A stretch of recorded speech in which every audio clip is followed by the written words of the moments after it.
One good evening students, आपका ideal smart classes में फिर से स्वागत है। आज मैं हिस्ट्री का जो सेशन 3 है उसको मैं आगे कर रहा हूँ। मैं पिछली कक्षा में आपको सेशन 2 में कब और कहाँ और कैसे हिस्ट्री का सेकेंड सेशन आपके बीच लाया था, जिसमें हम लोग जाने थे हिस्ट्री के विशेष तथ्यों के बारे में। अब मैं आज का एक बहुत ही महत्वपूर्ण टॉपिक का चर्चा मैं इस सेशन में कर रहा हूँ, जो है देश का नाम। देश का नाम भारत और इंडिया, ये कैसे पड़ा है? बहुत कन्फ्यूजन रहता है कि आखिर ये भारत या फिर इंडिया, इसका नाम कैसे पड़ा है, इसके बारे में आज उसी का मैं चर्चा कर रहा हूँ।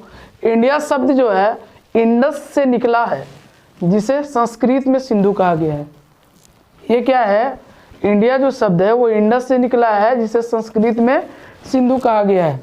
और अगर आगे देखें पॉइंट सेकंड में, यूरानियों और यूनानियों ने सिंधु को इंडोस अथवा इंडोस और इस नदी के पूर्व में स्थित भूमि प्रदेश को इंडिया कहा। मतलब कि जो उसके नदी के पूर्व में जो स्थित भूमि प्रदेश था उसी का नाम इंडिया कहा। और ये किस नदी के बारे में बात किया जा रहा है? सिंधु नदी के बारे में। और वहीं से ये इंडिया शब्द की उत्पत्ति होता है। तो स्टूडेंट्स, ये आपका इंडिया शब्द के बारे में रहा।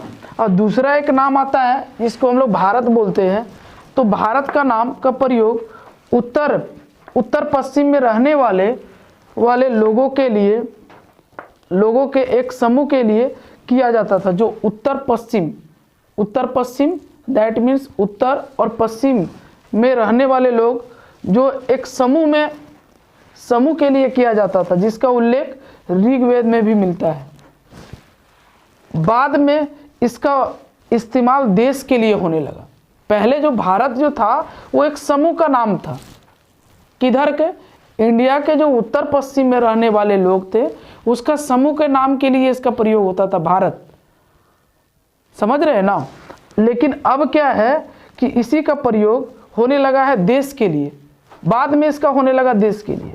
और फिर क्या है, अरबों ने इस धरती को अल हिंद और तुर्कों ने हिंदुस्तान कह करके पुकारा है। अब अरब कौन थे? अरब देश है, और ये तुर्क में रहने वाले तुर्की लोग जो थे वो इसका नाम दिया क्या? हिंदुस्तान कह करके इसको पुकारा है। किसको? इंडिया को। इस तरह से नामकरण भारत इंडिया पड़ा है। ऐसे हालांकि आप जान सकते हैं कि ये भारत को, तो इसको मुख्यतः 4 नाम है। भारत के कितने नाम हैं? 4 नाम। 4 नामों से हम लोग जानते हैं। फर्स्ट क्या है? फर्स्ट आर्यवर्त। सेकेंड क्या है? सेकेंड है हिंदुस्तान। और थर्ड क्या है? थर्ड आपका है भारत। और 4 में क्या है? इंडिया। कुछ किताबों में ऐसा भी वर्णन है कि इंडिया को सोने की चिड़िया भी कहा गया है, क्योंकि ये इंडिया एक ऐसा देश है जो खनिज संपदा से भरा हुआ। जो आज अगर हम लोग झारखंड के ही बात करें तो यहाँ पे तमाम तरह के खनिज संपदा से भरा हुआ ये झारखंड जो आपका इलाका है। तो इसीलिए इसका नाम सोने की चिड़िया भी कहा जाता है भारत को। अब ये हम लोग देखने जा रहे हैं कि झारखंड का भी कई तरह के नामकरण से जाना जाता है।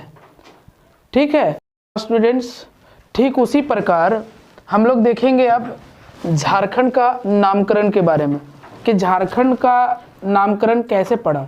झारखंड का जो हम लोग नाम देखते हैं, झार प्लस खंड, ये 2 शब्दों से मिलकर के बना है। और झार मीन्स क्या? जंगल झाड़ी। झारखंड का और खंड मीन्स भाग। बेसिकली होता क्या है कि जंगल झाड़ के अधिकता के कारण ही झारखंड नाम पड़ा है। अब हम लोग देखेंगे कि ये झारखंड का जो है वो पहली बार उल्लेख किस में मिलता है? पहली बार उल्लेख ऐत्रेय ब्राह्मण में इसका उल्लेख पहली बार मिला है। अब हम लोग क्या है कि इसमें ये भी जानते हैं कि झारखंड को कई नामों से जाना जाता है। यहाँ पे है झारखंड का जो नाम कई नामों से जाना जाता है, कई पुराणों में अलग अलग नामों से इसका उल्लेख मिलता है। तो स्टूडेंट्स देखेंगे यहाँ पे ऐत्रेय ब्राह्मण में पुंडू प्रदेश कहा जाता है, किसको? झारखंड को। और सेकंड वायु पुराण में मुरंड बोला जाता है झारखंड को। और यहाँ पे विष्णु पुराण जो है उसमें मुंड बोला जाता है झारखंड को।